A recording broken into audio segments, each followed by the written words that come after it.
Hi NIY students, secondary students, senior secondary students எல்லாருமே இப்ப TMA prepare பண்ணிட்டு இருப்பீங்க. எக்ஸாம் ஃபீஸ் கட்ட ரெடியா இருப்பீங்க. அதுலயும் அக்டோபர் எக்ஸாம் 4 சப்ஜெக்ட் எழுதிட்டு ஒரு சப்ஜெக்ட் 2 சப்ஜெக்ட் மார்ச்ல எழுதலாம் அப்படின்னு நினைச்சிருக்கிறவங்களுக்கு அந்த எக்ஸாம் ஃபீஸ் கட்டுற போர்ட்டல் வந்து ஓபன் ஆகாது. நீங்க அதனால பேனிக் ஆக வேண்டாம். உங்களுக்கு தனிப்பட்ட முறையில உங்களுக்கு அனௌன்ஸ் பண்ணுவாங்க. டேட் லாஸ்ட் டேட் கொடுப்பாங்க. அதனால டைம் இருக்குது. மெதுவா நீங்க அப்ளை பண்ணிக்கோங்க ஸ்டூடெண்ட்ஸ்.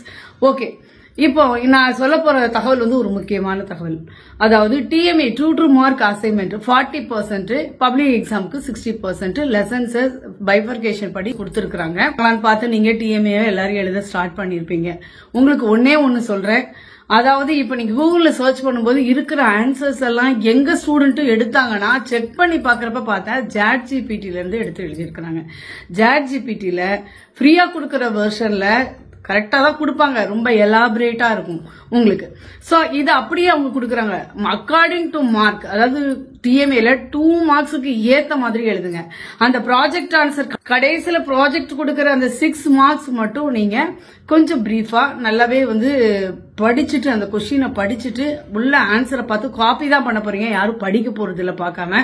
சோ பொறுமையா நீங்க எத்தனை லெசன்ஸ் எங்க இருந்து வந்திருக்கு அப்படின்னு பாக்குறச்ச உங்களுக்கு எவ்வளவு லெசன் கவர் பண்ணிருக்கோம்னு தெரியும். இதுக்கு முன்னால இருக்கிற கொஸ்டின் பேப்பர்ல எல்லாம் TMA குள்ளதான் அப்ஜெக்டிவ் டைப்ல வந்துட்டு இருந்தது. இப்ப போன வருஷம் கேட்கல, இந்த வருஷம் கேட்க மாட்டாங்கன்னு சொல்ல முடியாது. நம்ம சப்போஸ் ஏதாவது டீச்சர் எடுக்கும்போது பசங்களுக்கு வந்து பேசிக் நாலேஜ் இருக்கா அப்படின்னு செக் பண்றதுக்கு சப்போஸ் அதுல இருந்து எடுத்தாங்கன்னா கூட எந்த லெசன்ல என்னென்ன லெசன் இருக்குன்னு அட்லீஸ்ட் தெரிஞ்சுக்கலாம். அதனால மெனக்கிட்டு நீங்க பண்ணணும். நீங்க வந்து TMA லெசன்ஸ் ரீட் பண்ணி அந்த கொஸ்டின் ஆன்சருக்கு ஏத்த மாதிரி ஆன்சரை ரொம்ப அழகா நீட்டா எழுதுங்க. ஒரு 2 பேஜ் 3 பேஜ் தான் வருங்க. அந்த ChatGPT பார்த்து அவங்க எழுதி இருக்கிறதெல்லாம் பிரீஃபா பெருசா இருக்குது. எப்படி ஷார்ட் பண்ணி எழுதணும்ன்றதும் உங்களுக்கும் தெரியாது. சோ அப்படியே காப்பி பேஸ்ட் பண்ணாதீங்க ஸ்டூடெண்ட்ஸ்.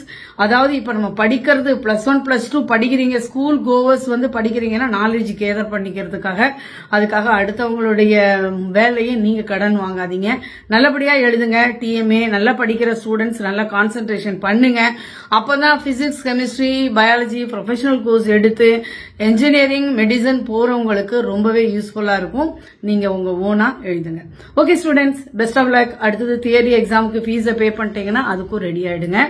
ஸ்டூடெண்ட் டைம் வந்து ரொம்ப கம்மியா தான் இருக்கு. ஆனா நம்ம ஸ்டேட் போர்டு கவர்மெண்ட்டை விட நம்ம 1 மாசம் எக்ஸ்ட்ரா இருக்குன்னு சொல்லலாம். அதுக்காக வந்து 4 மந்த் இருக்கு, 3 மந்த் இருக்கு அப்படின்னு நீங்க வந்து லத்தாச்சிக்கா உட்காந்துக்காதீங்க. படிக்க ஆரம்பிச்சிருங்க ஸ்டூடெண்ட்ஸ். Best of luck.